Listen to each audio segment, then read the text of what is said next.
Hihi nĩ ũretha mũgũnda mwena wa Matu? Twĩna buroti maguta ihutĩtie rami ng'a. Gĩkĩ kĩaya ĩno rami. Gũkũ kwa Master Property Solution tũrakũrehera Dominion Phase 1 Matu.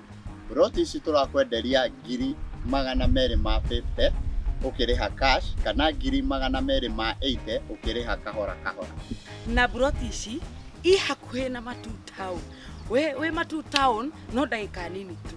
Na rĩu ũndũ ũrĩa wangenia biũ nĩ atĩ buroti icio ihutĩtie rami. Rĩu wĩ rami-inĩ no ndagĩka nini ũingĩre buroti-inĩ. Kĩndũ kĩrĩa kĩangenia gũkũ Matu nĩ atĩ kwĩna maĩ na kwĩna thitima. Na ningĩ tĩri wa gũkũ nĩ mwega mũno na ũrĩmi tondũ nĩ red soil.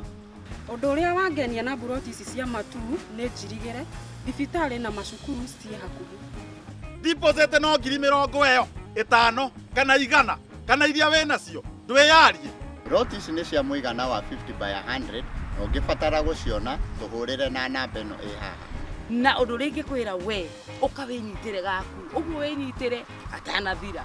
Tondũ maugaga mĩgũnda ndĩthiraga nĩ goro ĩgĩaga. Ũka wĩnyitĩre gaku.